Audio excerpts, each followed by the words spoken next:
आज 1 घंटे की ड्राइव के बाद मैं वेल्स के ब्रैकन बीकन्स नेशनल पार्क के कार पार्क में पहुंचा। ये कार पार्क सतह समंदर से तकरीबन 2000 फुट की बुलंदी पे है। गाड़ी पार्क करने के बाद मैंने अपना ज़ादे राह लिया और अपने अगले सफ़र की तैयारी पकड़ी। आज मेरा प्लान इन पहाड़ों के ऊपर से नीचे की तरफ बहते हुए एक दरिया के साथ वॉक करने और इस दरिया से बहने वाली मुख्तलिफ छोटी बड़ी आबशारों, झरनों और चश्मों को एक्सप्लोर करने का है। बाय द वे, आप नेचर्स क्वेस्ट देख रहे हैं और मेरा नाम तहसीन है। कार पार्क से बाहर निकलते ही दो खूबसूरत छोटी सी आबशारों का नज़ारा देखने को मिला। पहले मुझे इन पहाड़ों में एक जंगल में बने रोड के साथ साथ नीचे जाना था, जहाँ से ये छोटे बड़े चश्मे और आबशारें मिलकर एक दरिया की शक्ल इख्तियार कर लेते हैं। ये नीचे जाने का रास्ता तकरीबन 3 से 4 मील है और निस्बतन आसान भी है। आज मौसम भी अच्छा है, लेकिन फोरकास्ट के मुताबिक आज शाम को बारिश और हवा शुरू हो जाएगी। मैंने चलना शुरू किया तो जंगल और पहाड़ों की इस खामोश खूबसूरती का नज़ारा करते और इससे लुत्फ़अंदोज़ होते हुए पता ही नहीं चला और नीचे अपने उस पॉइंट पे पहुंच गया जहां से मैंने अपना असल सफ़र ऊपर ऊंचाई की जानिब शुरू करना था, जो कि जंगल के बिल्कुल बीचों बीच एक ऊपर की तरफ से आते हुए खूबसूरत और दिलकश दरिया के साथ साथ था। जिस मुकाम से मुझे अपना सफ़र शुरू करना था, वहाँ से ये चश्मों, झरनों और आबशारों का नदी नुमा पानी एक बहुत खूबसूरत ब्रिज के नीचे से बहते हुए एक दरिया की शक्ल इख्तियार कर रहा था, जो अपने आप में एक बहुत ही हसीन मंजर था।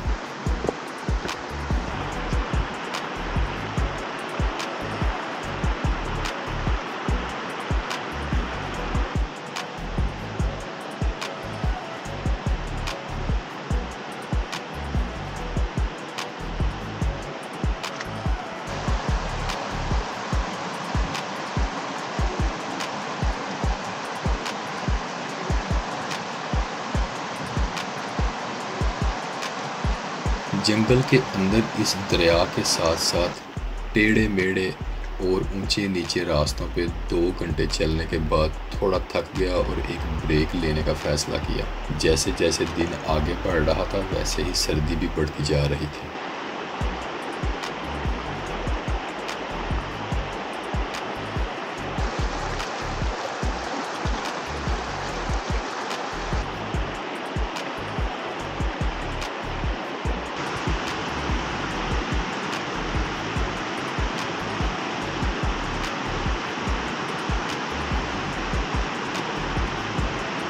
ब्रेक के बाद तकरीबन मज़ीद 1.5 घंटा चलने के बाद इस दरिया के पानी से बनने वाला पहला छोटा सा आबशार नुमा खूबसूरत चश्मा नज़र आया तो मेरी आधी थकावट दूर हो गई।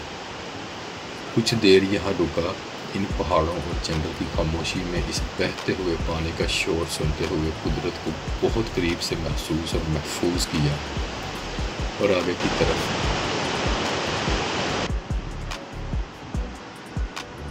जैसे जैसे मैं आगे चलता जा रहा था, मज़ीद बहुत सारे छोटे छोटे और दिलकश फ़रेब कुदरती चश्मे और झरने आते रहे, लेकिन मैं ज़्यादा देर रुक नहीं सकता था क्योंकि शाम का वक्त करीब आता जा रहा था।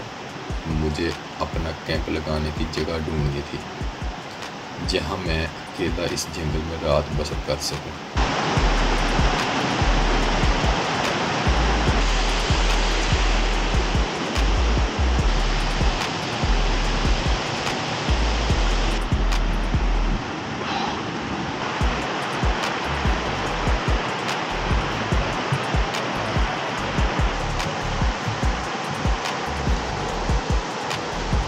तकरीबन 1 मील और ऊपर की तरफ चलने के बाद फाइनली मुझे एक बड़ी आबशार नज़र आई, जो कुदरत का एक बहुत ही हसीन मंजर पेश कर रही थी।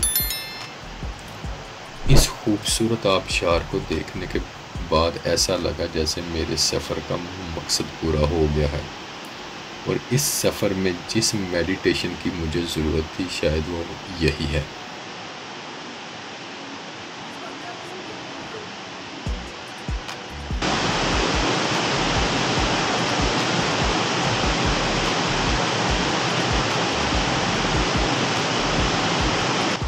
कुछ देर यहाँ रुका, कुदरत के इस हसीन जलवे को थोड़ी देर एंजॉय किया और अब मुझे फ़िक्र थी रात गुजारने की, क्योंकि तकरीबन शाम हो चुकी थी, दिन ढलने वाला था। सारे दिन की हाइक से थकावट बहुत हो चुकी थी और भूख के साथ साथ सर्दी बढ़ती जा रही थी। इस सूरत हाल में मेरे लिए शेल्टर बहुत ज़रूरी था। मुझे अपना टेंट किसी स्मूथ सरफेस पे लगाना था, जिसकी तलाश में पास ही एक घने जंगल के अंदर जाने का फ़ैसला किया।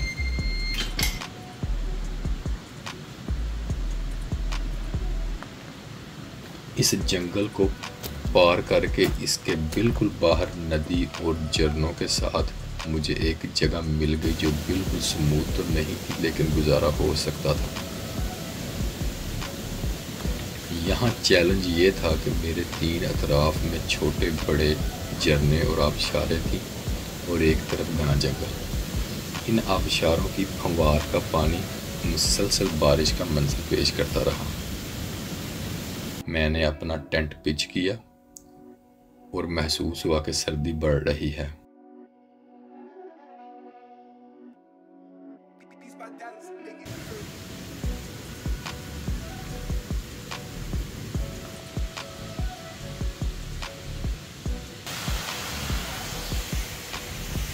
अंधेरा होने से पहले जंगल के अंदर गया और आग जलाने के लिए लकड़ियां इकट्ठी करके लाया।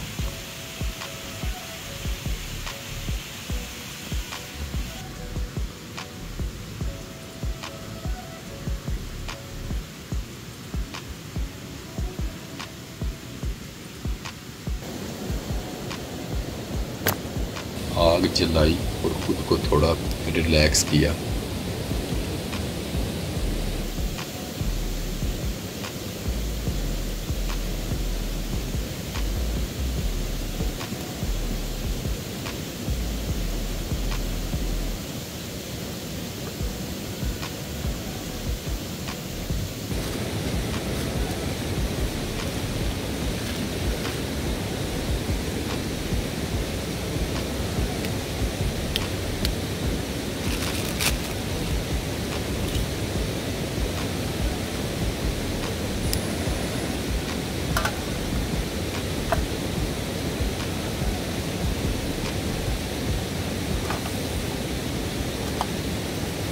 बॉडी थोड़ी वार्म हुई तो डिनर में बर्गर बनाया और हॉट चॉकलेट पीकर पानी के झरनों और आबशारों के शोर में इस तरह सोया कि पता ही नहीं चला कि सुबह हो गई, क्योंकि सारा दिन 20 किलो का वज़न उठाकर 7-8 मील चलता रहा और थकावट की वजह से मज़े की नींद आई।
थकावट की वजह से आँख थोड़ा लेट खुली।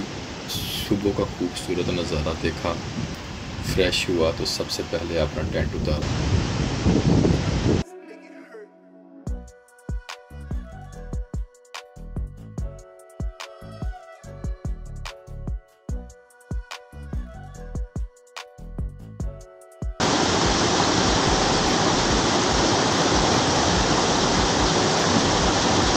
नाश्ते के लिए अंडे बॉयल करने के लिए बहती हुई नदी से पानी लिया। सबसे पहले उबले हुए अंडे खाए।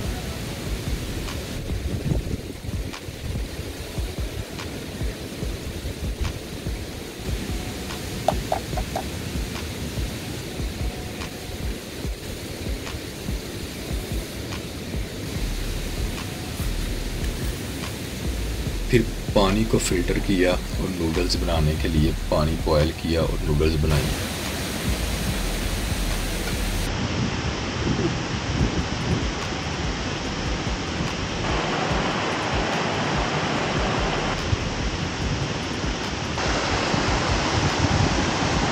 एक खूबसूरत सा स्पॉट ढूंढा जहां मेरे तीनों तरफ झरने थे।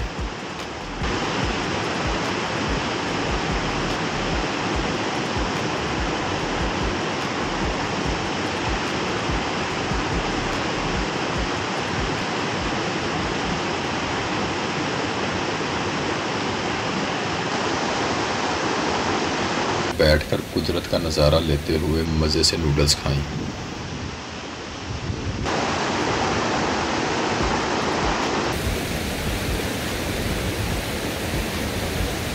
अब अपना सारा सामान पैक किया और वापस कार पार्क के लिए निकल पड़ा, जो कि तकरीबन 3 मील पे घने जंगल से होते हुए पहाड़ के ऊपर था। यहाँ यूके में माहौलियाती आलूदगी का बहुत ख्याल रखा जाता है और हर इंसान एक ज़िम्मेदार सिटीज़न होने का मुजाहरा करते हुए अपनी रबिश साथ लेकर जाता है।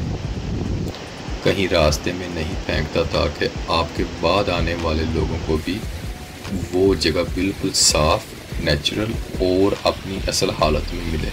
इसलिए मैंने भी अपना बिन बैग साथ ही बांधा और कुदरत के इस नज़ारे को अलविदा करते हुए वापसी की तरफ निकल पड़ा।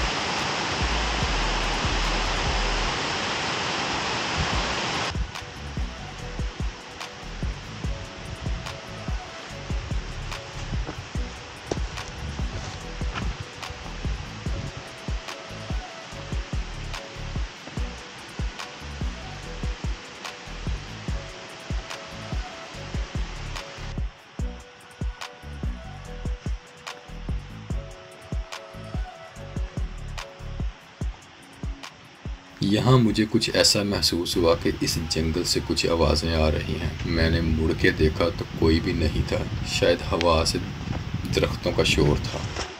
कुछ और आगे बढ़ा तो एक नदी में एक भेड़ मरी पड़ी थी। पहाड़ों के पत्थर सर्दी में काफ़ी स्लिपरी होते हैं और शायद ये भेड़ पहाड़ से स्लिप होकर नीचे गिरी और बच नहीं पाई।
फाइनली मैं 2 घंटे की हाइक के बाद कार पार्क में पहुंचा और वापस घर की तरफ रवाना हो गया।